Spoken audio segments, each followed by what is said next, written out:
Okay, we'll get started. Good morning. Good morning. Welcome to Lateral Success, how to find, attract, and develop your next rock star partner. My name is Gutfreund, and I'll be moderating today's program. I'm a partner at Singer Nelson Charlmers in charge of the law firm group services.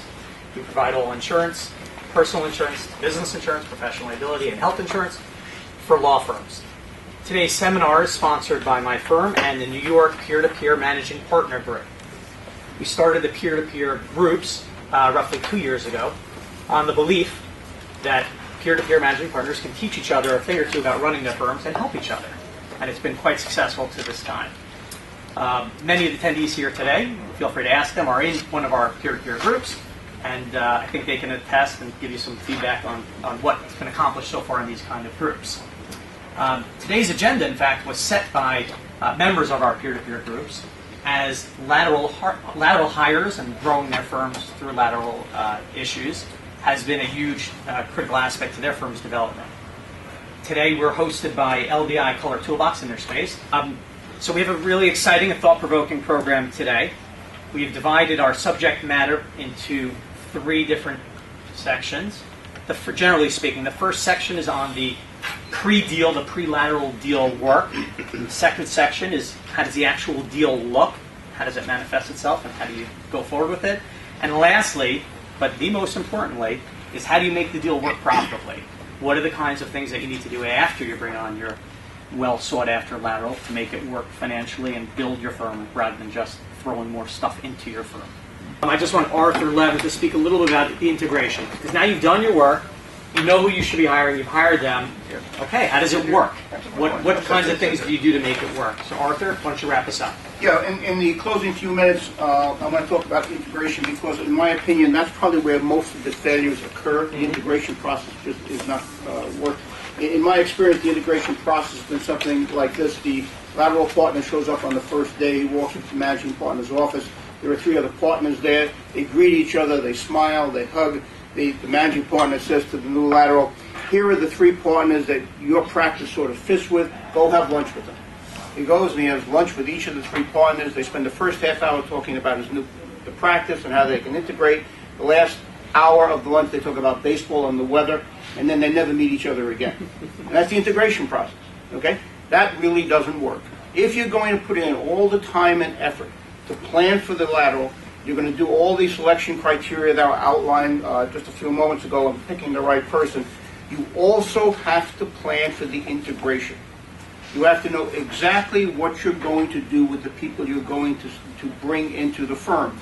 And that requires a number of things, and what it does require more than anything else is control and management. Somebody has to be responsible for making the lateral partner work once that partner comes into the firm. It is not the responsibility of just the lateral and the partnership to make this work. Somebody really has to have it pre-planned, laid out, and follow the steps. There have to be specific new business strategies that have to be pre-planned and agreed upon with you and the incoming lateral ahead of time to make sure that they work. Partners have to be assigned and results have to be tracked. And the tracking should not be at the end of the year when someone takes a look at the net result of something. It has to be tracked all the way through the process. And the earlier it's tracked, and the earlier it's tracked, the better. Because it gives you some opportunity to make some adjustments. If your plan was a good plan in the first place, and it gets off track in the first 2 or 3 months, there is an opportunity to put it back on track. If you wait to 6 or 9 months to take a look at it, the opportunities are much less at that point in time. The firm is responsible for suggesting to the existing clients how they may be of additional value. In other words, what you want to also put into your planning is taking a look at your existing client base, the people you know, and figure out how you can integrate them and how you can talk to them about the new lateral you bring in and how the new lateral may be advantageous to the client. What new skill set does that lateral bring to your firm which can be given to the client as something else you can do for them? And this whole process, and the thing that I just want to end with as far as integration is concerned, it must be pre-planned, it must be controlled, and it's not just the lateral's responsibility to make himself or herself successful in the firm. the responsibility falls on the firm. Because if you're going to put the time and effort and resources into finding this lateral, and then do nothing to control it once you have this person in the firm, then the whole thing's a waste of time, and the chances of failure are tremendous. And I think most of the failures occur at that point, because the firm is not doing the work to make it work. Thank you, Arthur. Can I ask a question for everybody who's here? Everything that was said by Arthur and by Bill, I think they're really great points. This is a conference of small firms. I don't know what the average size firm here is. Is it 40, 50? I don't know exactly. Do you know what the average size Just firm about, is? yep. 40. You know, there are only so many resources you have, and there's only so much time in the day that you have. And I'm wondering, you know, if in the end, this is great theory, right? But it's very, very difficult and challenging to execute on, because again, you know, it would be lovely if I could do all that, but I can't take myself out of the picture. I can't take myself out of being a working attorney. I can't spend that much time on it. So I wonder if as you listen to all that was said here, people are saying to themselves, yeah, but how do I really? And again, I think you should, but I'm sure you're saying to yourself, how do I cut out the time? How do I, do all that they're asking me to do? Can I answer that question? I mean, I get that question all the time from the people I work with. You want me to do certain things, I don't have the time. The answer I give them is pretty simple. You don't not have the time. You're running a business, okay? I mean, if you say, well, I just have all my client work I have to do, and I have to concentrate on my client work, then you're not running your business. And I think what people have learned over the last few years with this upheaval and transition in legal practice all over the place, unless you really take a look at the business part of your operation, you're going to have difficulty. Okay? You can't not concentrate on some of those things. I agree 100%, but there is the reality that to do what we're talking about, to do it right, to do it in a sustained way, is a very, in terms of hours, in terms of investment and imagination, is a very expensive operation. Well, but those are the firms that are successful. That's what.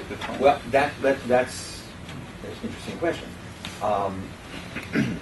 That's what I'd like to hear also from people who are here around the table, how they process.